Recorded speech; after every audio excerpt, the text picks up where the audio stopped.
But before we get there, we want to talk a little bit of good news in Honduras. Yeah, so I mean, just to set the context, I've been brushing up on my Manuel Zelaya coup. This is a really disgraceful chapter in the Barack Obama presidency, where we called Joe Biden the press release president. We have a situation here where Obama initially said, like, yeah, we think that's a coup. And Hillary's like, but we don't want to actually say that because of X reasons. I have this section from the tricontinental.org, and just to put the 2009 elections, put the recent victories of Xiomara Castro, who was the first lady to Zelaya, in the context of those 2009 elections. So Zelaya proposed that in addition to voting for a new president, Congress, and municipal officials, the electorate also vote for a national constituent assembly on the fourth ballot. However, he wanted to leave the question of whether or not there should be a fourth ballot to the Honduran people. And so like we have a complete freak out because we want to change the way that from when like the Reagan administration and partners decided this is the way we're running our government. So the United Nations General Assembly condemned the coup, and so did U.S. President Barack Obama, although Obama's Secretary of State Hillary Clinton contradicted him immediately. And should we play that clip now of Hillary sort of discussing, and this is, I think, when she was still Secretary of State, and I think in run up to her failed bid for presidency. Actually, just like this, I mean, just as a little bit of an addition, because I think some people like know it's happened in Honduras and other folks might not. I mean, this is a country that the United States has been heavily involved in for decades. And Zelaya was an interesting character. I mean, he ends up being targeted by the United States and becoming someone who's a big thorn in their side, primarily because of his pursuit, as you would guess, of some positive social programs, as Matt was sort of noting as well, some kind of political reforms in the country, but also because of the fact that this was somebody who had fairly friendly relations with Cuba and Venezuela. And when we're talking about the incoming Castro government, that's already what the United States is all worked up about, is about how they're going to be interacting with people who are their neighbors in that part of the world, right? And then on top of it, Zelaya is an interesting character too, because I mean, this is like a fairly well-off businessman, right? Who ends up, for most of his sort of like political statements and involvement beforehand, did not particularly seem like any kind of hardcore radical. But when he comes into office, that position does significantly start to change, and then you start to see much more American interest in sort of kicking him out of office. And anyways, we have this clip here of Hillary. Yeah. He realizes that the capitalists are basically an obstacle to democracy, and that's a good point. I don't want to skip over what his actual policies were. So Zelaya's government introduced free public education for children, a higher minimum wage, a range of social welfare policies, including cash transfers and free electricity.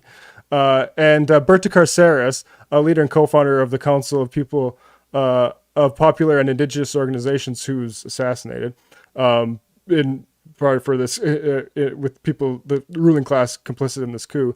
But Cáceres said about this, why the coup took place: because the rich, the oligarchs, the far right, with support from the mafia from Miami and Cuban and Venezuela counter-revolution, these are the consultants of these coup supporters. Their worry is that the Honduran people could decide what to do with the strategic resources like water, the forests, the land, our sovereignty, with our labor rights, the minimum wage, women's rights, constitutional rights, the self-determination of Black and Indigenous people. So many things that we as Honduran people dream of, the possibility of having an inclusive, democratic, equitable state and society with direct participation of the people. The coup-supporting oligarchs know all of this. That is why there was a coup. And this coup is against all the processes of liberation on our continent. I think that's exactly. I mean, there was just significant shifts that were happening in the country. Zelaya's kind of movement as well is, I don't know, a kind of interesting crash course. And I think what a lot of people realize when they come into state power is that there are all these other kind of actors that hold, immense power in society, and Zelaya, unlike many other people who come into power, decided he wanted to sort of confront those powers instead of play ball with them. But we have a lot more to talk about with Honduras. Let's play this clip with Hillary Clinton on Democracy Now! Sort of being challenged.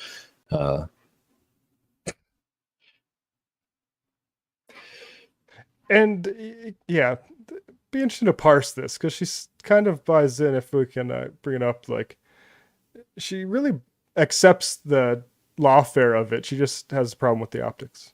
Mm-hmm. Do you have any concerns about the role that you played in that particular situation, even not necessarily being in agreement with your top aides in the State Department? Well, let me again try to put this in context.